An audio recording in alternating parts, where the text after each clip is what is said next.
So today, we're going to work on lesson 10. I will come back to lesson 9 at the very end just to show you some gotchas. I did finish it up. It's kind of tedious adding all of those styles. And if you forget one or two, it can be a headache. So I will come back to that, but I do want to continue with today with lesson 10. It's kind of going back to the first week. We talked about images and we used Photoshop to prepare our images. You can import directly into Dreamweaver a variety of different file types. I will show you how to do that, but I caution you, give you a fair warning that I don't think it's good practice. I think it's best to prepare all of your elements ahead of time in a program like Photoshop before you bring in the images. But that's what we're going to do today. We're going to talk about various file types. So let's review that briefly. The three different file types that you can use in Dreamweaver and web design are JPEG, GIF, and PNG. Okay. You need only bring in images at 72 pixels per inch. They don't have to be any larger. And in fact, that can be a problem if you try to bring them in at a higher resolution. So that can be that's another important thing to remember, just as we talked about the first week of class. And then the next thing is regarding images is that, I've already lost my train of thought. So those are the two most important things. Oh, the last one was was when we were discussing the appropriate format for naming files. That's important. Remember, don't put spaces between words. Don't use any special characters. Don't start a file name with a capital letter. You can, if you want a space between words, use an underscore, or in place of that, what I like to do is use the camel casing instead. So those are the three most important elements of images when you bring them in. Now, when you want to import them in web design, in Dreamweaver in particular, there are a variety of ways of doing that. So before we get started with lesson 10 itself, I want to again review and make sure that when you select, remember, we're going to go to Site, Manage Sites, and I'm going to open my Fall 2020 site here. Remember that you need to change the root folder to lesson 10. Okay, now I've already done that. So there's lesson 10, and I've chosen it. Because if you're still working on lesson 9, or if you go back to lesson 9, make sure that that folder is chosen as your root folder. And then under Advanced Settings, again, under Local Info, at the very top, make sure that the image folder that you choose is located inside lesson 10. So I'm going to select lesson 10, select the image folder inside it, and then choose and make sure that and then save, and then select done. So now I'll move my image down here a little bit. When we switch to files, okay, you'll see that we have all the necessary files for this particular lesson. So let's cover most of this today. There are basically two pages that we're going to work on today. We're going to work on Contact Us. That's what we're going to start with. And then the other one will be the About page. Okay, and I guess the third one would be News. But we're going to mostly work on Contact and News, Green News. So let's start with the Contact page, and that's what I have open right now. So how do you import images and how do you control replacement? If you've already prepared them, as we have, because they have prepared them for this, I can twirl down on the image folder here. And you can see here all the images that we have for these particular files that we're supposed to be working on in lesson 10. So what can we do? I'm going to start by working on the images that go inside the main content here. So how do you import them? So for example, we want to put an image here right before the text for Elaine. So if you click on the cursor and you see the little flashing cursor, we can go ahead and we can insert it from there. So how do you insert it? There's a variety of different ways. We can go to underneath the insert menu and we can select image. That's one way. I almost never use it from there. Another way to do that would be to go to the insert tab here. And again, with HTML, you want to double click on image. So let's try that. I'm going to go ahead and double click. And what I want it to do is I don't want it before this paragraph or after. I want to nest it within it. So if I select that, it will put it where the cursor is. So click. Come on. Oh, come on. Click again. Okay, so now we have them. Oh, come on, come on, come on, come on. Let me click again so that it's orange, not blue. There we go. So let's try that again. I want to go ahead and double click on image and I want it nested. And it should bring up the menu of the folder of our images in here. So the one that we want is Elaine. So if I select Elaine, because this is the paragraph for her, and I click open, she's already been prepared, but and it opens her up. So if we look at the image, if I select it and we look at the properties panel, we can see that it is located in images. Its name is elaine.jpg, and it is a JPEG file. And it gives us the width and the height and the size. And if you want to edit it directly in Photoshop, you can do that from here. But there's other ways of editing images in here too that you can do in Dreamweaver, but I don't recommend. And you can resize images in here again, but I don't recommend that you do that. So the other thing that you should note right now is that the text isn't wrapping around her image very well. So what we're going to have to do now is we're going to go to CSS Designer and we're going to create two styles. It's really difficult in web design to control the placement of images. You can't simply move them as you can in Illustrator and Photoshop anywhere you want on the page and hope that they stay there. It just doesn't work that way. Typically, it's either to the left, to the right, or it's centered, and that's it.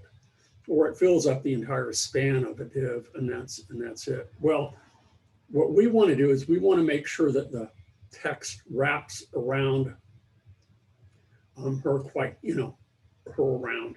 And if we want an image to the right, we would want the text to wrap around it. Okay. So we're going to create a couple of styles, and they're going to be called, they're floats. So we want it to be float left, and we want it to be float right. And those are the two styles that we'll create. So I'm going to come up over here, and I'm going to select, we'll start by doing that, and then I'll show you different ways of inserting the images so that make sure that they are situated. Okay. So we're going to make sure that green styles is selected here. Okay. Then I'm going to come down to our selectors and I'm going to add one here. And I just want it to be float, FLT, and then I'm going to make it right, RGHT.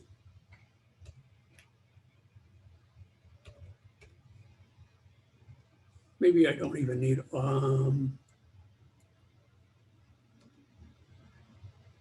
just RGT, that should be fine for right, and then we'll have left. So FLT and then right, and double hit the return key twice. And now what we're going to do is we're going to select that, and we're going to look at the properties over here. I don't want to say show set. I don't need that. That's kind of a leftover from what we were doing before. Okay. So what I'm going to do here is under this image, I want it to float. Here's our float right here. We want it to float to the right. So you'll notice that, again, we don't have many choices. We can say float left, float right, or we can say none. And you can also, in certain situations, you'll use clear float as well. Well, I want this to float left, okay? But you'll notice that the text still doesn't wrap around here. So what we have to do is we have to add that class to her image. So I'm going to go ahead and with her image selected, I'm going to select the plus sign. And I'm going to put float, FLT, and R.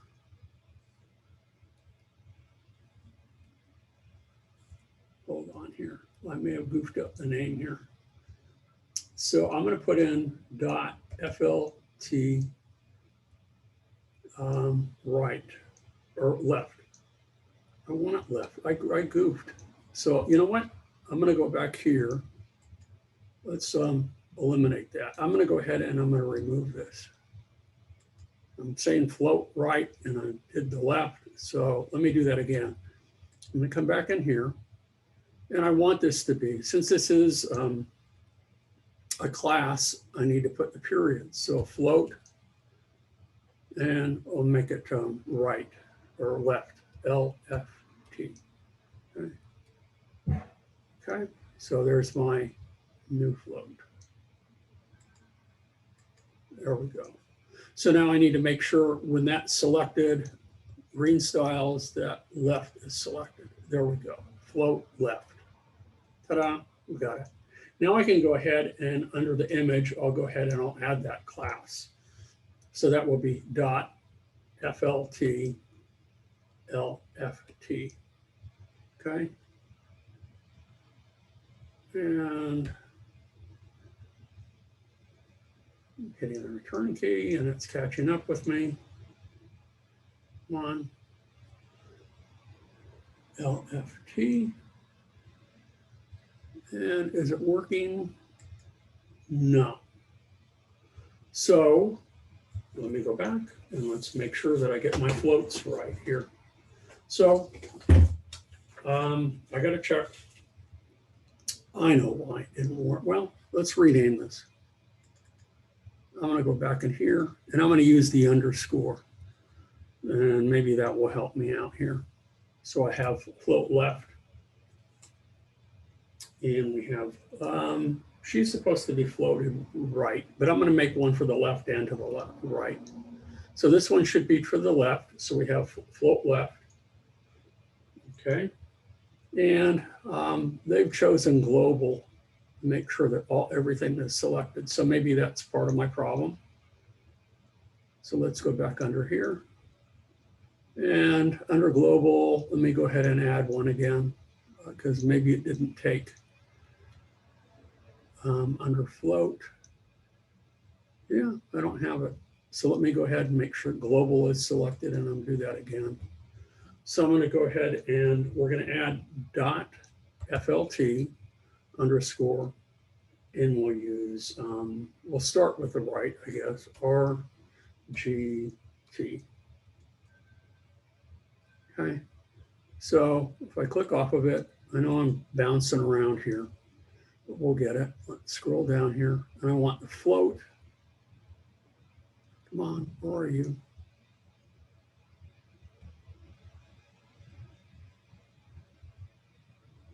I had it a moment ago.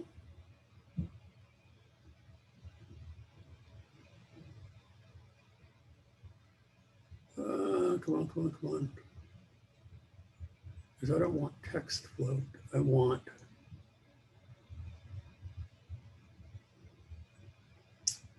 well, I could put it in here. but I'm not. I'm just hunting for it, and I can't seem to find it here. So come on, come on, come on, come on. Where's the floats?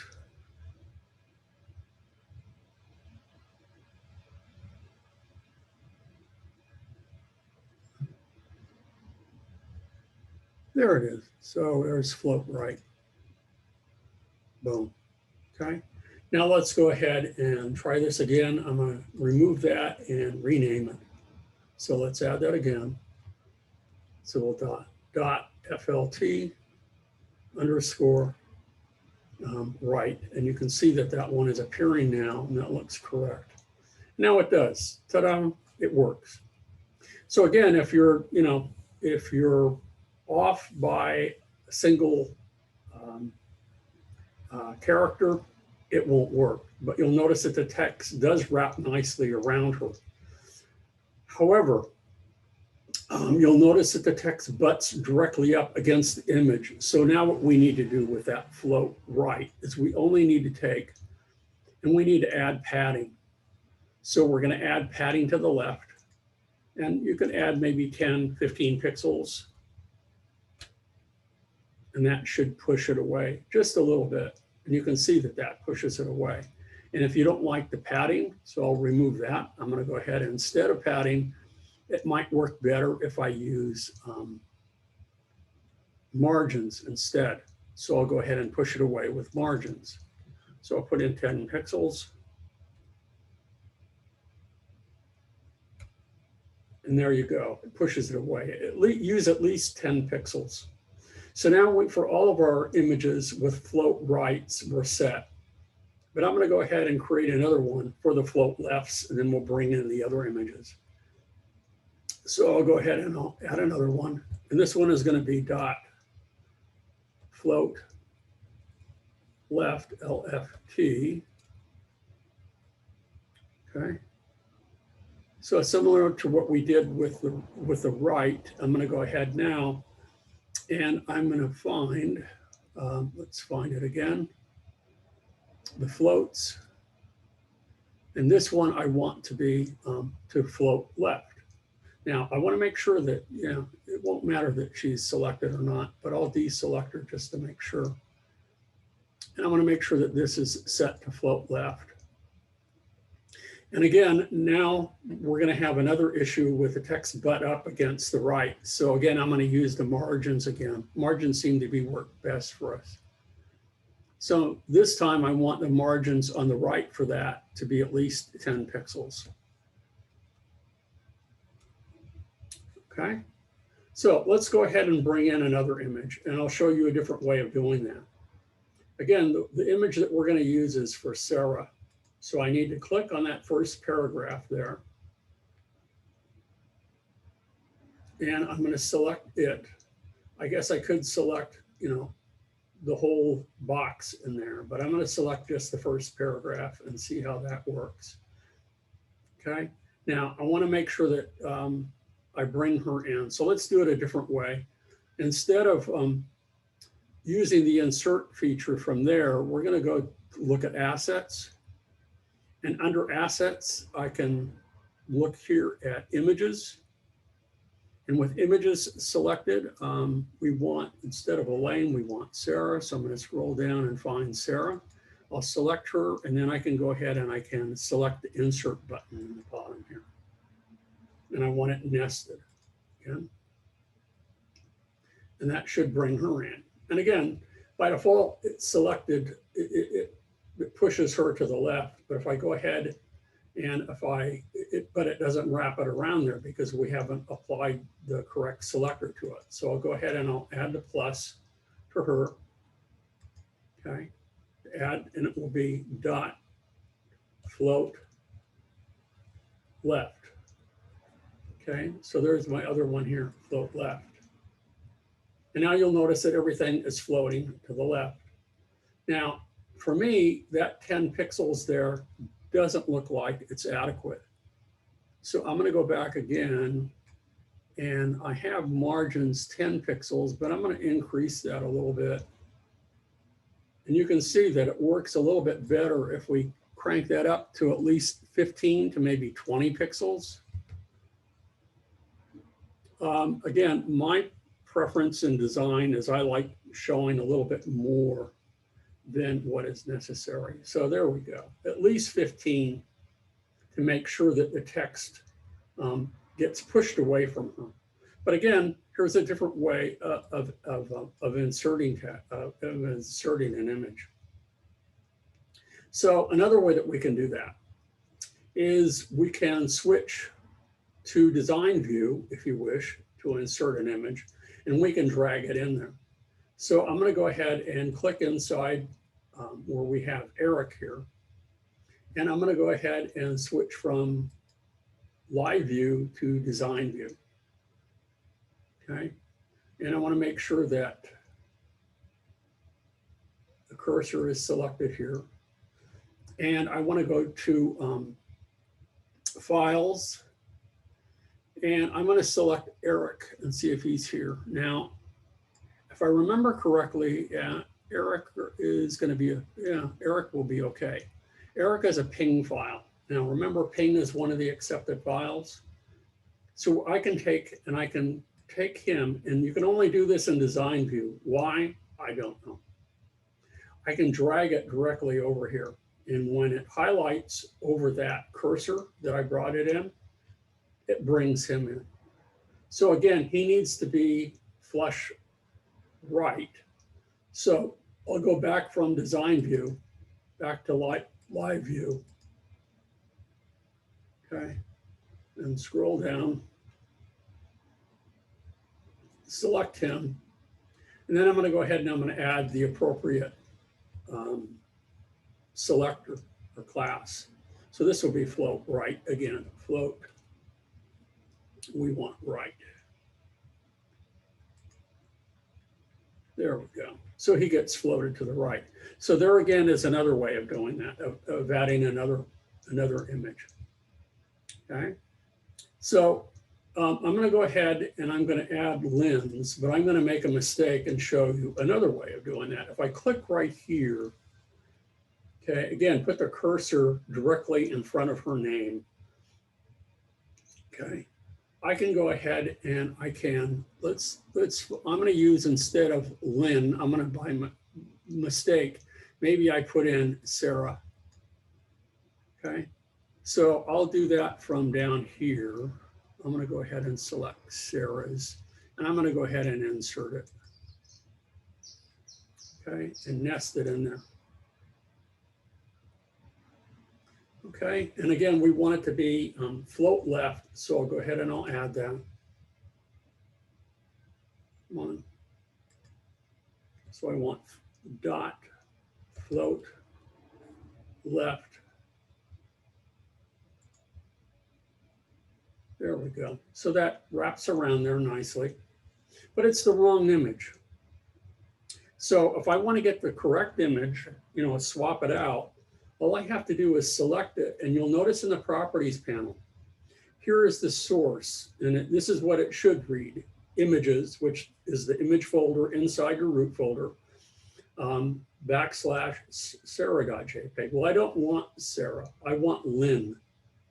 So what I'm going to do now is, if you'll notice, I have two options here. I can either click on the folder, and that will bring up the image folder inside our root folder. So that duplicates what I'm looking at right here. So I can select the correct file from there. Or better yet, you'll notice this little target here. I can click and I can drag that onto Lynn's file, and you'll notice that it swaps it out. That's pretty cool. So yet again, another way of changing images. Now, what you can also do is there's different ways of adding images here. Now, if I right click on her, okay, what I'd like to do is I'd like to edit her. Now, this is the final one, okay, but the original one has been changed. So what I'm going to do is I'm going to delete her. And instead, I think I'm going to go ahead and instead what I want to do is I'm going to go to resources, and what we have here is a smart object. So I'm going to go ahead and again, I want to insert, if we've worked in Photoshop, you can bring a Photoshop file directly in here. So what I'm going to do is I'm going to, with that selected there, I'm going to go ahead and I'm going to insert image, and it's going to, I'm going to nest it, and I'm going to go inside my root folder. And instead of the image folder, and this is where it gets a little weird right now, is that I'm going to go inside the smart object folder that we've created. Now I'm going to select the Lin Photoshop file. Well, no, I'm going to go back here. This is the one that I want, okay? So I'm going to go ahead and I'm going to open it. And it recognizes that it's not a JPEG, GIF, or PNG. So what I'm going to do is I'm going to go ahead and I'm going to turn it into a JPEG. Okay. And it's going to bring it in. And it wants to know, do you want to put a copy of this inside your image folder? And I'm going to say yes. And I'm going to replace the old one with this one. Okay. So there we go. But now let's say I want to edit this. Now the one that they have provided, what I need to do is I need to go from live view back to design view. And if I want to appropriately edit this in Photoshop as a live image, and you'll notice up in the upper left-hand corner here, that this image is synced. So anytime you edit it in Photoshop, it will and save those changes, it will automatically update it. So let's say I want to go ahead and I want to edit this image in Photoshop. I can right-click on it while I'm in design view. And I want to edit original with Adobe Photoshop. So I'm going to go ahead and do that. And it should automatically take me over to Photoshop real quick here. I should have open. Come on, come on, come on. Let me try again. Edit original with Adobe Photoshop. So let me go back over to Photoshop. And there it is. My bad. I already had it open, so that's why it didn't switch open here. Now, this is the revised version, but just to show you what we have, since this is an active live Photoshop file, and let's say instead of I'm doing it in the reverse from what the book wants us to do right now. But let's say instead, I want this red background here. So if I go ahead and I save that change, okay, now I go back to here, okay?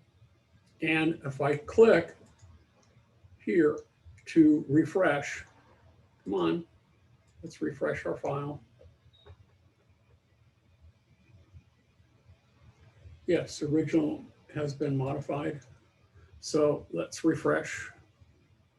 Refresh, refresh, refresh. Let me go back from design view now to live view and see if it's updating it. And let's scroll down.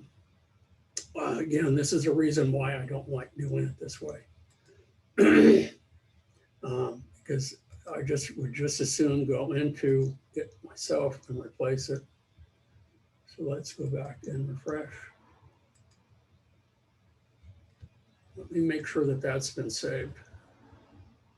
If it hasn't been saved, could not complete because the target layer is hidden. Oh, there we go. See, I goofed. So let's go ahead and, well, I don't want that. I want this. I'm going to go ahead and save this. Okay. So let's go back and see if it changes. Let's go ahead and refresh.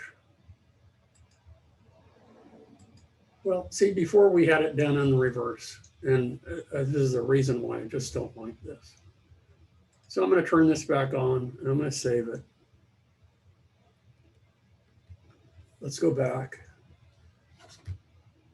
This little button up here should allow you to, to revert to the original. Now, why I can't go back to the other, I don't know. So let me try it again. What the heck? I'm going to right click. I'm going to go ahead and edit with Photoshop. I'm going to go back and bring it in here, and I'm going to turn off this file, this layer, I should say. And I'm going to go ahead and I'm going to save the changes. So now I've saved the changes with this background. I can go back here.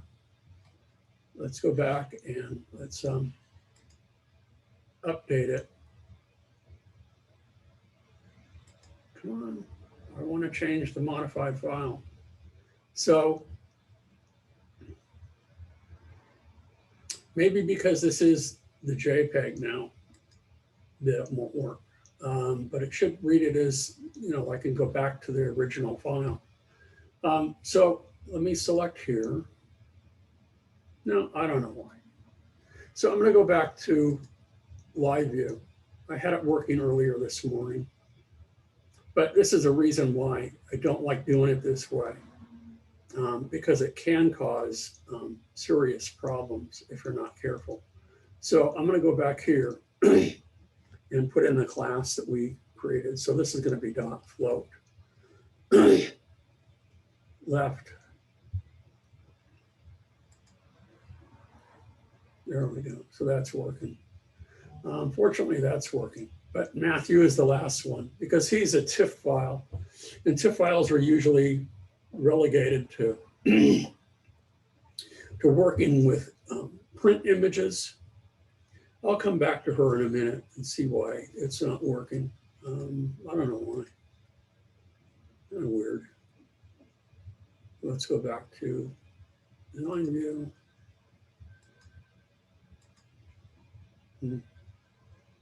Well, let's try from here, edit with Photoshop. And for whatever reason, it's not being linked to this. It should revert to this image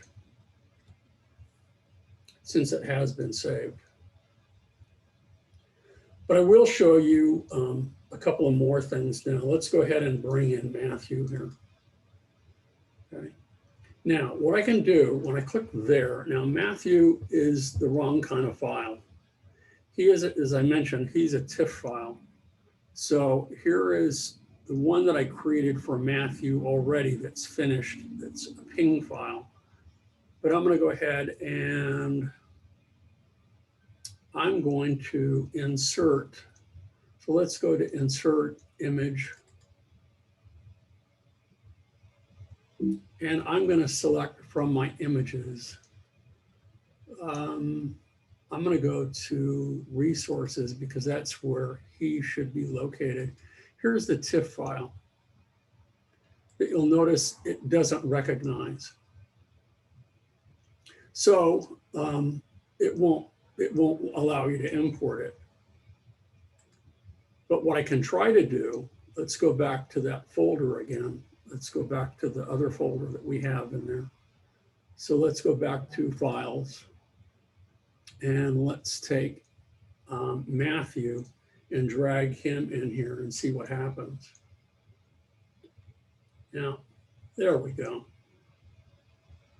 Now, that is the TIFF file. So what should have happened by doing that is that it shows as a TIFF. Now, it may be incorrect. So what we need to do is make sure that this is sized correctly. And I want to make sure that the width and the height are linked to one another. And instead of 300 pixels per inch.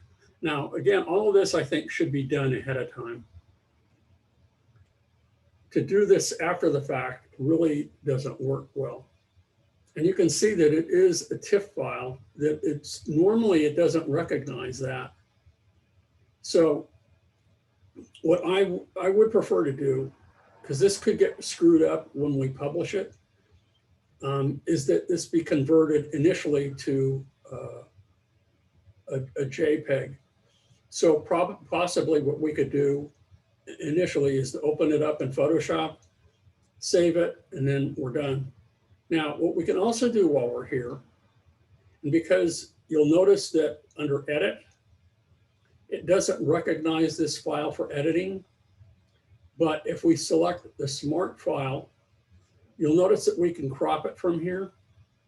We can also change brightness contrast. We can also change the sharpness of it. We can change the scale. But for example, if we change the brightness contrast from here, you get a warning. And that warning isn't a good sign because it says this smart object will be detached from the web image. You want to continue. If I'm desperate, I would say yes. Okay, so now it's detached.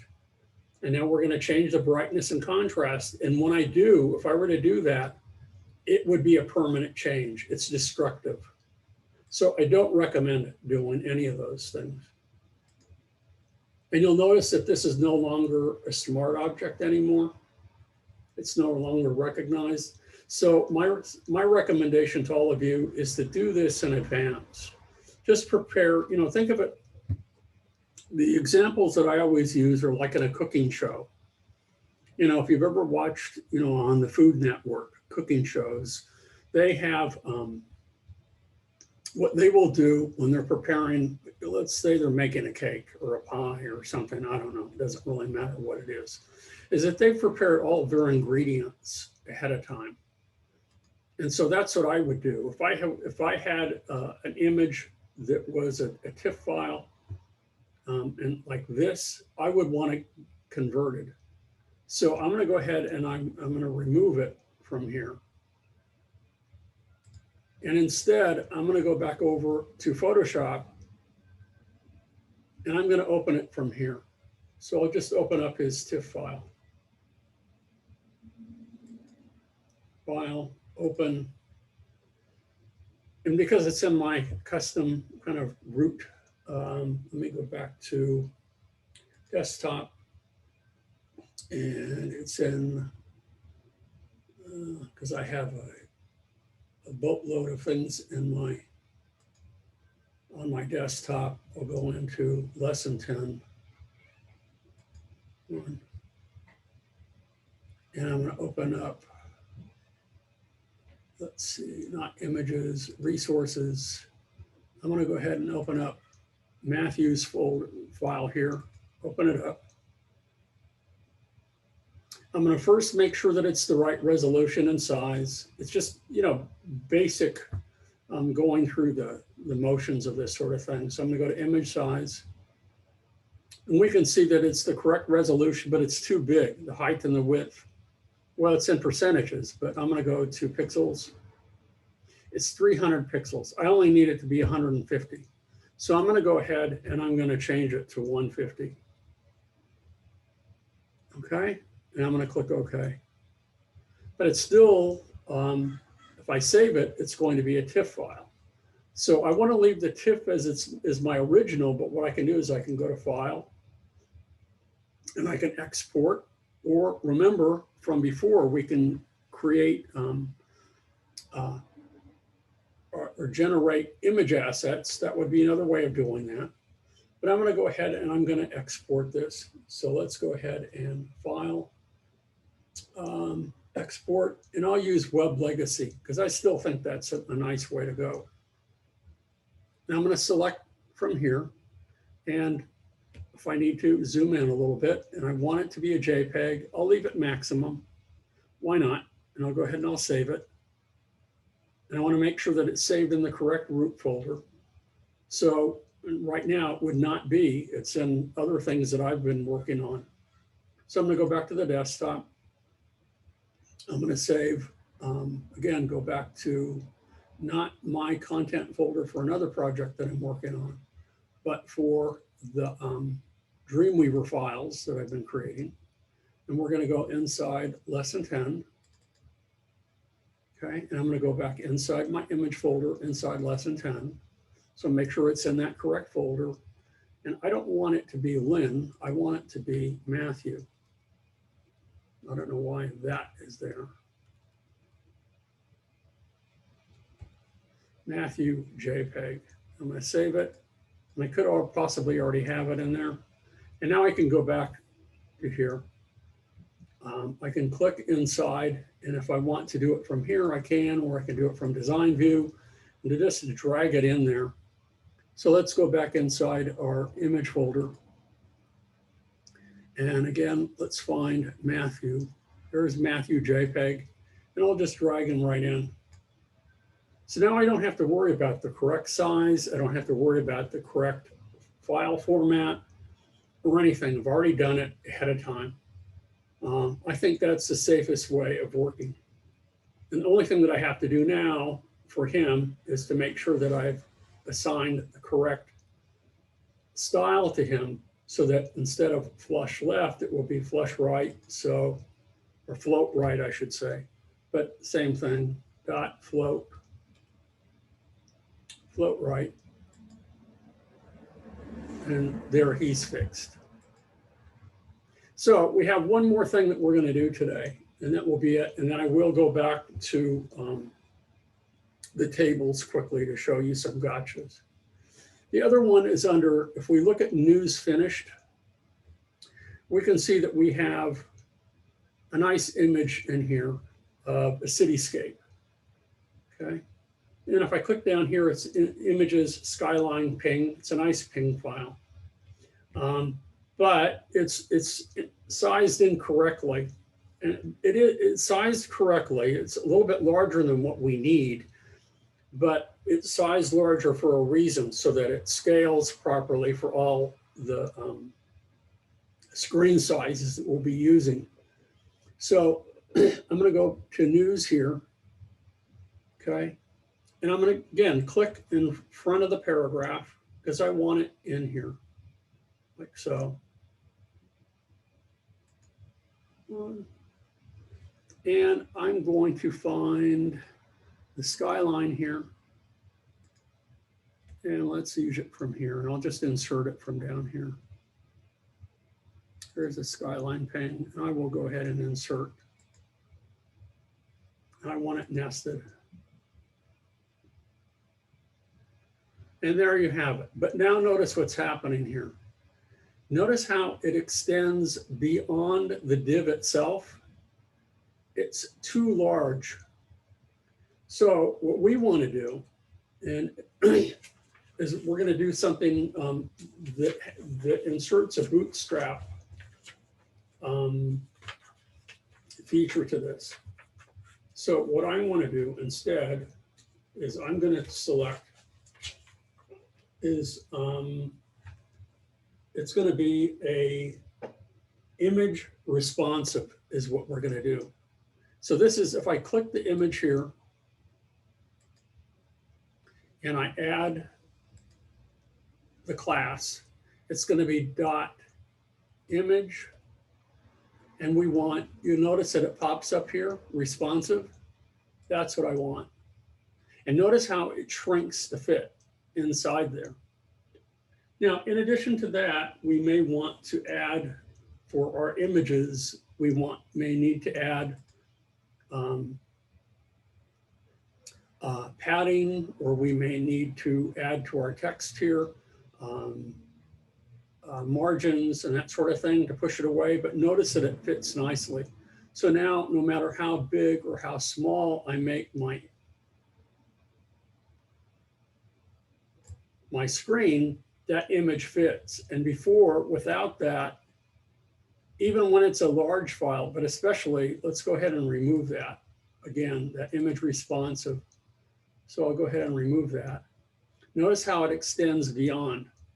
So again, if I shrink it down even further, notice how that it really sticks out. And I don't want that.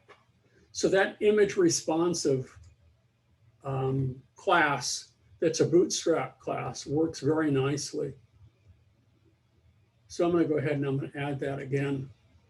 And it fits snugly inside there. Okay.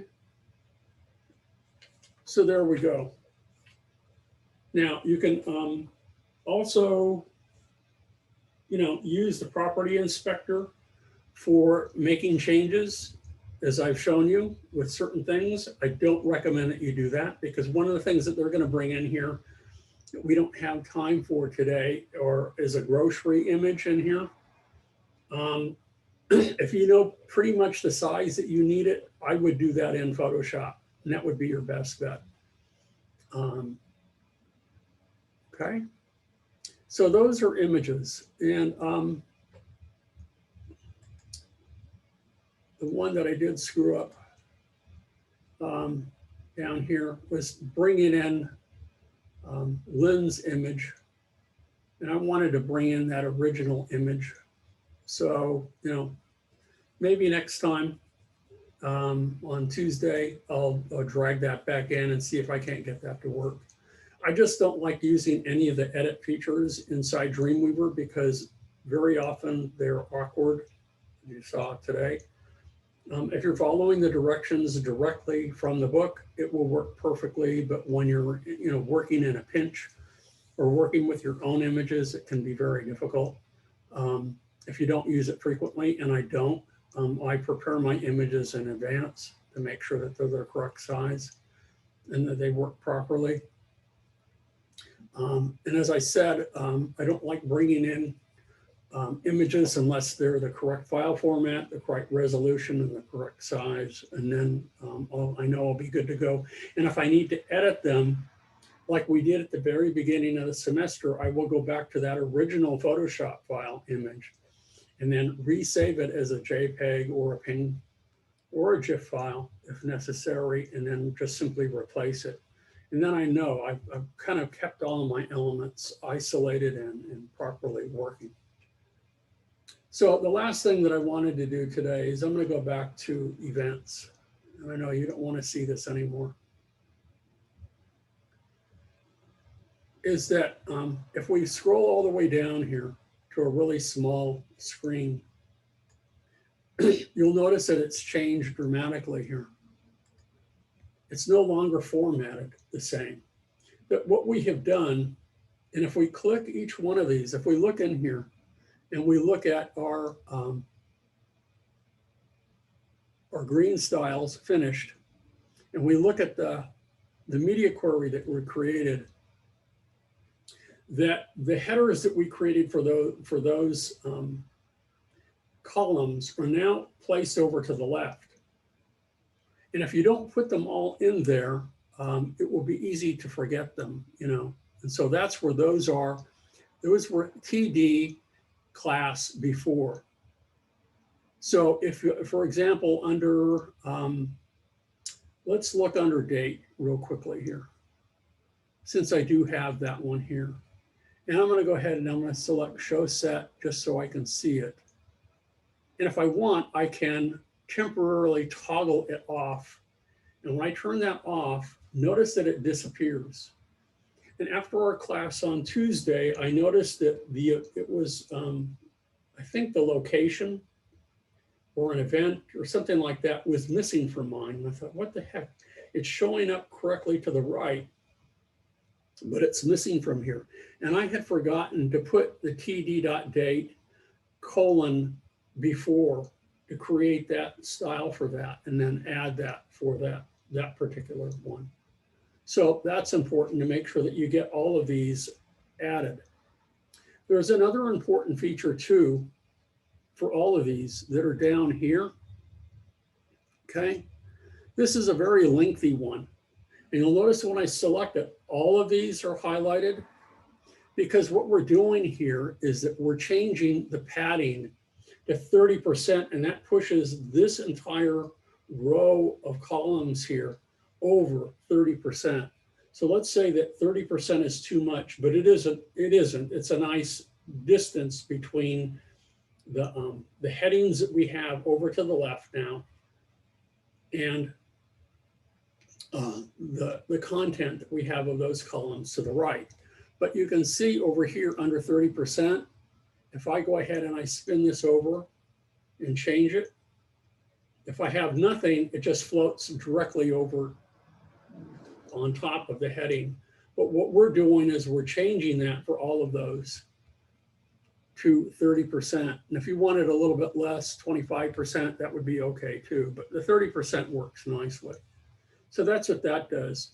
But again, this is section dot date, and then comma, section dot event, comma, section, it's all of these different sections that we had created for these are combined into one selector so that they're all shifted over with a padding of 30%. So that's kind of another gotcha. And when you look in the textbook, let me get the page here for you. And if you're looking at it, it can get a little bit,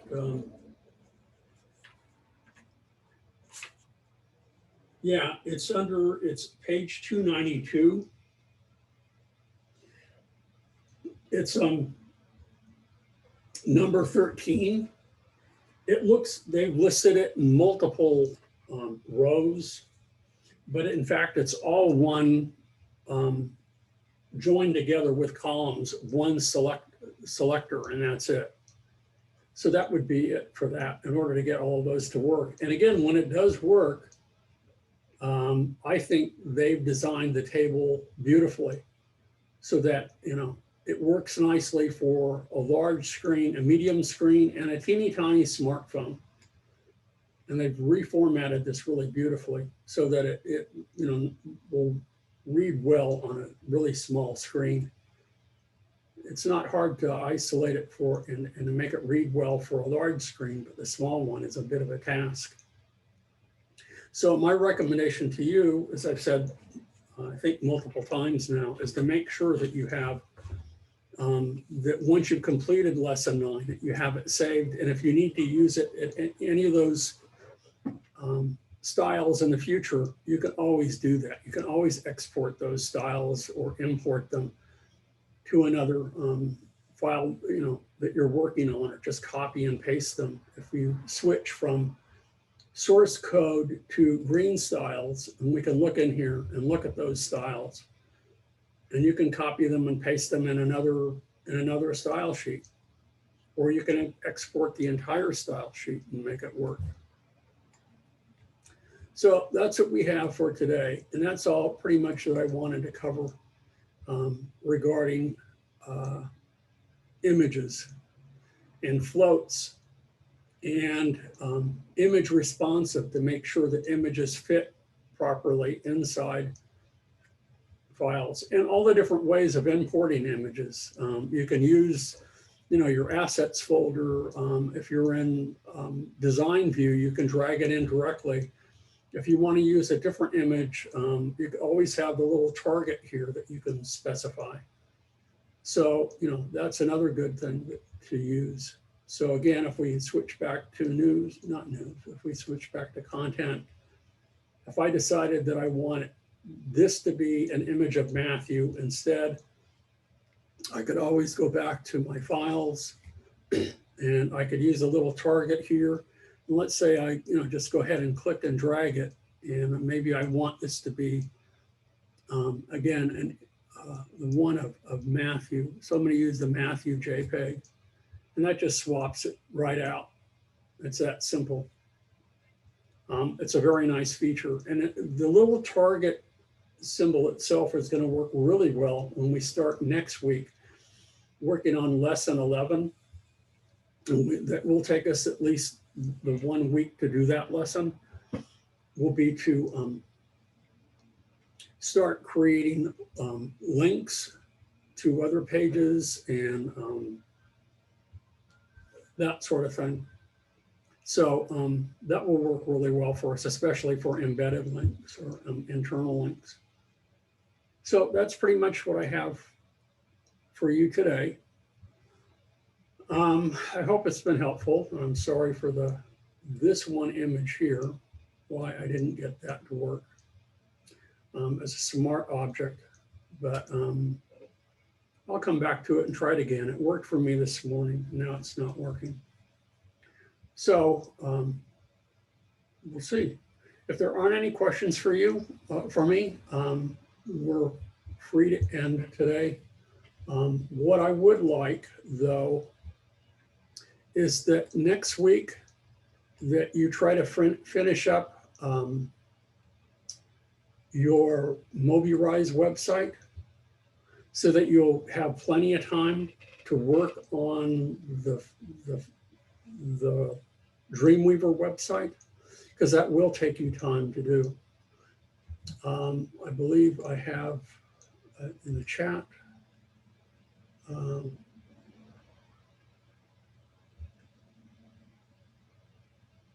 Wait a minute. Will we discuss how to turn Photoshop files? Oh, we can. Yeah, if you'd like, I will do that after we get done with the lessons. Yeah, I don't recommend that you do that anymore, but sure. Yeah, we can do that. The question from Dan is, can we discuss turning Photoshop files into web pages? And yeah, we can do that. It's an old school way of doing it. But you know, it requires a little bit of knowledge of Photoshop. But sure, we can do that. But there are, if we were to use the more contemporary or current version of Dreamweaver, and there's two reasons why I don't use it. One is it requires your extensive understanding of Photoshop. And the other thing is, and that's not a required course for this class. The other thing is that with the current lessons that they have here in Dreamweaver, is that by automatically adding CSS to the images and stuff, what you need to do is it is for those lessons in the 2020 and the 2019, and I think even the 2018, is that they're not responsive pages, which is kind of a bummer. But yeah, when we're done with lesson 12, the time we have remaining, we will do that. We'll learn to take directly from Photoshop, but it requires a lot of preparation in Photoshop in order to do that. Old school, we could cut it up and it will put it in a table. But if you want to apply CSS rules to them, then that requires a more contemporary approach to it. So there you have it for today. So again, try to work on, I'm taking roll here as we're finishing up. Alexis, I think I have everybody here. Carlos Suarez.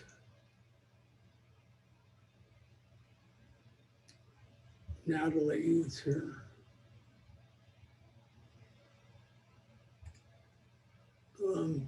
Ivan is here. Yeah, I have everybody. So with the exception of importing Photoshop files in here directly, I think I did okay. And again, I might try that at the onset of on Tuesday. So make sure that when you're done, everything is saved. Make sure all your styles are saved and that sort of thing. And then you'll be set to go.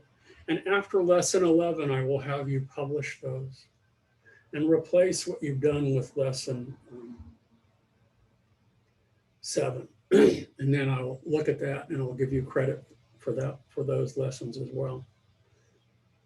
Okay. So if there aren't any other questions, that will be it for today, I guess. So I'm going to say goodbye and I'm going to pause my recording.